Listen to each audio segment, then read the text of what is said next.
चलते चलते वह एक अमीर किसान जगत सेठ के पास आ पहुंचता है। सेठ जी, मैं भूषण दूसरे गांव से आया हूँ। हमारे गांव में अकाल की परिस्थिति हो गई है। लोगों के खेत सूखे पड़े हैं। गांव में बूंद बूंद पानी के लिए लोग तरस रहे हैं। अगर मुझे आपके पास कुछ काम मिल जाएगा तो बहुत कृपा होगी बड़े भाई। अरे रे, लगता है तुम्हारी हालत बहुत खस्ता हो गई है। ठीक है, वैसे मेरे पास एक काम तो है, पर लगता नहीं कि तुम वो कर पाओगे। सेठ जी, आप चिंता ना करें, मुझे आप कोई भी काम दे सकते हैं। मैं वो काम पूरी मेहनत और ईमानदारी से करूँगा। अच्छा ठीक है भूषण, तो कान खोल कर सुन लो। मेरे पास 50 गायें और 50 भैंसें हैं। तुम्हें हर रोज इन जानवरों का गोबर निकालना गाँव होगा। में तो सब और जगह रोज सुबह अकाल की शाम उन्हें परिस्थिति चारा हो गई पानी है। देना होगा। लगता है महीने कि के अब इस आखिर गाँव में में ज्यादा तुम्हें इस दिन काम रुकना के लिए उचित 200 रुपए होगा। मिलेंगे। काम के लिए बाहर गांव तो जाना ही 2 वक्त पड़ेगा। का खाना भी हमारी भूषण तरफ से काम की मुफ्त तलाश दिया में जाएगा। बोलो, क्या तुम ये काम कर पाओगे? अरे बाप रे, 50 गाय और भैंसों को संभालना आसान काम नहीं है। पर अब मैं कुछ कर भी तो नहीं सकता, और ऊपर से सेठ जी 2 वक्त का खाना भी दे रहे हैं। ठीक है सेठ जी, मैं ये काम कर लूंगा, पर एक विनती है। हाँ बोलो भूषण, क्या बात है? सेठ जी, अगर आपको समस्या ना हो तो क्या मैं आपके गायों के साथ गौशाला में रह सकता हूँ? सेठ जी, मैं इस गांव में नया हूँ, मेरा रहने का कोई ठिकाना नहीं है। जग्गा सेठ थोड़ी देर तक सोचता है और भूषण को ऊपर से नीचे तक देखने के बाद उससे कहता है, ठीक है भूषण, तुम गौशाला में रह सकते हो। जी धन्यवाद सेठ जी। तब से भूषण गौशाला में रहकर अपना काम करने लगता है। वह रोज जल्दी उठकर गाय और भैंसों का गोबर निकालता, उन्हें चारा डालता और समय पर पानी भी पिलाता था। हर रोज भूषण अपना काम ईमानदारी और पूरी मेहनत से करता था। जगत सेठ को भी भूषण का काम बहुत पसंद आने लगा, क्योंकि वह अपना काम सफाई से करता था। एक दिन जगत सेठ भूषण को बुलाकर उससे बोलता है, भूषण, मुझे तुम्हारा काम बहुत पसंद आया है। तुम गाय और भैंसों का अच्छा ख्याल रख रहे हो, इसलिए दूध की गुणवत्ता भी बढ़ गई है और गायें पहले से ज्यादा दूध भी दे रही हैं। इसलिए मैं आज से तुम्हारी तनख्वाह बढ़ाकर पूरे 400 रुपए कर रहा हूँ। आपका बहुत बहुत धन्यवाद सेठ जी। कुछ दिन ऐसे ही बीतने लगते हैं। भूषण जगत सेठ के पास बहुत मेहनत और ईमानदारी से काम करता है। धीरे धीरे भूषण के पास अच्छा खासा रुपया जमा हो जाता है, जिससे वह अपने लिए छोटा सा रहने लायक एक कुटिया बनवा लेता है। उस गौशाला में सोकर तो नाक से गोबर की गंध अभी भी नहीं जा रही। अब आखिरकार मुझे अपने घर में चैन से सोने को तो मिलेगा। तब से भूषण जगत सेठ के पास गौशाला में काम करने आता और 2 वक्त का खाना खाकर अपने घर सोने के लिए चला जाता था। कई साल ऐसे ही बीत जाते हैं। भूषण की मेहनत के कारण उसके पास अच्छा खासा रुपया जमा हो जाता है। एक दिन भूषण जगत सेठ से बोलता है, सेठ जी, आजकल गांव में चोरी की समस्या बहुत बढ़ गई है और मेरे पास कुछ रुपए भी जमा हैं जो मैंने अपने घर में रखे हुए हैं, पर मुझे उन पैसों की चोरी की चिंता हो रही है। आपको तो पता है कि मैं दिन भर आपके पास ही काम करता हूँ और सिर्फ रात में ही घर सोने जाता हूँ, इसलिए मुझे रोज उन पैसों की चोरी की चिंता सताती है। हाँ भूषण, तुम बात तो बिल्कुल सही कह रहे हो। आए दिन गांव में नए नए चोरी के किस्से सामने आ रहे हैं और दिन भर तो तुम्हारा घर खाली ही रहता है, तो चोरी होने की संभावना तो जरूर है। जगत सेठ थोड़ी देर सोचता है और फिर भूषण से कहता है, देखो भूषण, ऐसे समय में तो गांव में एक ही जगह है जहां पर तुम्हारा धन सुरक्षित रह सकता है, और वो है जमींदार का घर। क्या जमींदार का घर? हाँ भूषण, इस गांव के जमींदार बहुत ईमानदार और दयालु हैं। ऐसा मैंने कुछ लोगों से सुना है, और उनके घर पर बहुत सारे पहरेदार भी हैं, तो चोरी होने की संभावना बहुत कम है। तुम अपने पैसे उनके पास रख सकते हो। अच्छा, ऐसा है क्या सेठ जी? ठीक है, फिर आज ही मैं जमींदार जी से मिलकर बात करता हूँ और उन्हें अपनी समस्या बताता हूँ। उस दिन भूषण जमींदार जी के घर उनसे बात करने जाता है। टूडको, कहाँ अंदर आए जा रहे हो? वहीं रुक जाओ। जी, मुझे जमींदार जी से मिलना है। मुझे उनसे कुछ काम है। क्या काम है तुमको उनसे? मुझे जरा बताओ। जी, मुझे कुछ पैसे रखवाने थे उनके पास, यही काम के लिए आया था मैं। अच्छा ठीक है, तुम अंदर जा सकते हो। नमस्ते जमींदार जी, मैं भूषण जगत सेठ के यहाँ काम करता हूँ। कुछ साल पहले ही मैं दूसरे गांव से यहाँ आया हूँ।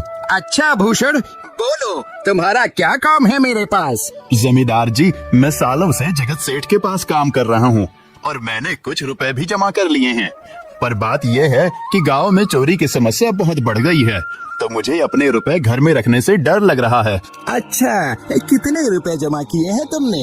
जमींदार जी, यही कोई 5 से 6 हजार रुपए होंगे मेरे पास। वाह, ये तो बड़ी रकम है। मैंने आपकी ईमानदारी के बारे में लोगों से बहुत सुना है, इसलिए मैं अपनी रकम आपके पास कुछ वक्त के लिए रखने आया हूँ। हाँ भूषण, तुमने बिल्कुल सही सुना है। तुम्हारी रकम मेरे पास पूरी तरह से सुरक्षित रहेगी।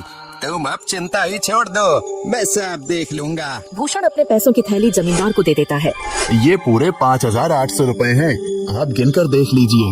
गिनने की क्या जरूरत है? तुम तो जगत सेठ के आदमी हो, मुझे तुम पर पूरा विश्वास है। जमींदार जी, आपका बहुत बहुत धन्यवाद। अब मुझे चोरों का कोई डर नहीं है, क्योंकि मेरे पैसे सुरक्षित हाथों में हैं। अरे भूषण, कोई बात नहीं, धन्यवाद तो मुझे बोलना चाहिए, जो तुम मेरे पास आए अपने रुपए रखने के लिए। भूषण अपने पैसे जमींदार को देकर अपने घर चला जाता है। हाँ भूषण, तुम्हारे पैसे मेरे हाथों में ही अच्छे लगते हैं। ऐसे ही भूषण ईमानदारी और मेहनत से जगत सेठ के यहाँ काम कर रहा था। देखते ही देखते 2 साल ऐसे ही बीत जाते हैं। एक दिन भूषण सोचता है, अब बहुत साल हो गए जगत सेठ के यहाँ काम करते हुए। वैसे सेठ जी तो बहुत अच्छे इंसान हैं, पर सोच रहा हूँ कि खुद की जमीन लेकर उस पर मेहनत करूँ, तभी मैं बड़ा आदमी बन सकता हूँ। अब जो मेरे पास थोड़े कुछ पैसे हैं और जो जमींदार के पास कुछ पैसे संभालने के लिए दिए हैं, वो जमा करके थोड़ी जमीन खरीद लूंगा। आज ही जमींदार से मिलने जाता हूँ और अपने रुपए मांगता हूँ। ये सोचकर भूषण जमींदार जी के घर चला जाता है। जमींदार जी, मैं अपने रुपए वापस लेने आया हूँ। आपके पास मैंने 5,800 रुपए दिए थे संभालने के लिए। अरे भाई साहब, मैंने पहचाना नहीं आपको, वैसे कौन हो आप? अरे जमींदार जी, मैं भूषण हूँ। पिछले साल मैंने आपको पैसे संभालने के लिए दिए थे, याद आया कुछ? अरे भाई साहब, मेरे पास कितने सारे लोग आते जाते हैं पैसे रखने के लिए, और सभी के साथ मेरा अच्छा व्यवहार होता है। वैसे आपके पास कोई कागजात हैं क्या? क्योंकि मैं हर व्यक्ति से कागज पर ही व्यवहार करता हूँ। किसने कितने पैसे दिए, किसके कितने पैसे रखे हैं, सबका व्यवहार रहता है मेरे पास। जमींदार जी, ये आप क्या बात कर रहे हैं? आपकी ईमानदारी देखकर ही मैंने आपको पैसे दिए थे संभालने के लिए, और आप अब ऐसी बातें कर रहे हैं। कृपया करके मेरे पैसे मुझे वापस कीजिए। हाँ भूषण, मैं ईमानदारी से ही काम करता हूँ, इसलिए तो तुमसे मैं डॉक्यूमेंट्स मांग रहा हूँ। क्या तुम्हें पता नहीं, जब तुम किसी से पैसों का व्यवहार करते हो तो तुम्हें स्टाम्प पेपर पर लिख कर देना पड़ता है। तुम किसी से भी पूछ सकते हो। नहीं जमींदार जी, मैं आपके पैर पड़ता हूँ, कृपया करके मेरे रुपए मुझे दे दीजिए। बड़ी मेहनत से मैंने वो पैसे जमा किए थे, मुझ पर ऐसा अन्याय ना करें। अरे क्या ये झूठ मूठ का रोना धोना लगाया है? लगता है तुम ढोंगी हो और मेरी ईमानदारी और भोलेपन का फायदा उठाकर मुझसे ये रुपए लेने आए हो। रुक, तुझे अभी सबक सिखाता हूँ। जमींदार अपने आदमियों को बुलाकर भूषण की पिटाई करने को कहता है। इसे तब तक मारो जब तक ये बेहोश न हो जाए। इस 2 कौड़ी के आदमी ने मेरी ईमानदारी पर सवाल उठाया है, इसे छोड़ना मत। जमींदार के आदमी भूषण को डंडे से खूब मारते हैं। फिर भूषण दुखी होकर अपने घर चला जाता है। भूषण के शरीर पर घाव के निशान स्पष्ट दिखाई दे रहे थे। 2 दिन से भूषण घाव के दर्द के कारण जगत सेठ के घर काम के लिए नहीं जा पाता है, इसलिए अगले दिन जगत सेठ भूषण के पास आ जाते हैं। वह देखते हैं कि भूषण खाट पर सो रहा है और वह बड़ा ही चिंता में नजर आ रहा है। भूषण भाई, तुम 2 दिन काम पर नहीं आए, क्या हुआ भाई? तबीयत ठीक है ना तुम्हारी? कुछ समस्या है क्या? अरे सेठ जी, आप खुद यहाँ आए हो, आप खबर भिजवाते तो मैं खुद चला आता। अरे भूषण, कोई बात नहीं, तुम्हें देखकर लगता है तुम बीमार हो। क्या हुआ है तुम्हें? जगत सेठ, क्या बताऊं, जिस जमींदार के पास पिछले साल मैंने अपने पैसे संभालने को दिए थे, वो आज मुझे पैसे वापस नहीं करना चाहता। वो बहुत लालची इंसान है, वो लोगों को ठग रहा है। और जब मैंने बाद में गिड़गिड़ाना शुरू किया तो उसने डंडे से मार मार कर मेरी पिटाई करवा दी और मुझे वहाँ से धक्के मार कर निकाल दिया। अरे बाप रे, ये तो बड़ा ही गंभीर विषय है। मैंने तो जमींदार के बारे में अच्छा ही सुना था, और मुझे भी नहीं पता था कि वो इंसान इतना गिरा हुआ है। तभी मैं सोचूं, हर साल उसकी संपत्ति इतनी ज्यादा कैसे बढ़ रही है। मुझे माफ कर दो भूषण, मैंने ही तुम्हें जमींदार के पास जाने को बोला था, गलती तो मेरी भी है। नहीं जगत सेठ, आप तो मेरा अच्छा ही सोच रहे थे, ये तो उस जमींदार का लालच है। अब लगता नहीं मेरे पैसे उस जमींदार से वापस मिलेंगे भी। भूषण, मेरे पास एक तरकीब है जिससे मैं तुम्हारे पैसे तुम्हें वापस दिला सकता हूँ। जगत सेठ भूषण के कान में सारी तरकीब बताता है। ठीक है सेठ जी, हे ऊपर वाले, ये तरकीब कामयाब होने दीजिए। अगले दिन जगत सेठ बहुत सारे पैसों को एक सूटकेस में भरकर खुद जमींदार के घर जाता है। अरे जगत सेठ, आज आप खुद यहाँ। बोलो भाई, इस गरीब के घर कैसे आना हुआ? हमारा तो ये सौभाग्य है कि आप जैसे धनी आदमी के चरण हमारे घर में लगे हैं। नमस्ते जमींदार जी। अरे जमींदार जी, आप तो मुझे अब लज्जित कर रहे हैं। वैसे मैं कुछ महीनों के लिए दूसरे राज्य में व्यापार करने जा रहा हूँ। मैं ये लगभग 50,000 रुपए लाया हूँ। मुझे डर है कि कहीं ये चोरी ना हो जाए। क्या आप मेरे सारे पैसे अपने पास संभाल कर रख सकते हैं? आपके सिवाय इस गांव में और किसी पर भरोसा नहीं कर सकता। अरे जगत सेठ, ये भी कोई पूछने की बात है? मेरे पास आपके पैसे बिल्कुल सुरक्षित रहेंगे। आप निश्चित होकर व्यापार करने जा सकते हैं। इस बार तो बड़ी मछली हाथ लगी है। बार बार ऐसा मौका नहीं मिलता। भारी माल हाथ में लगने वाला है।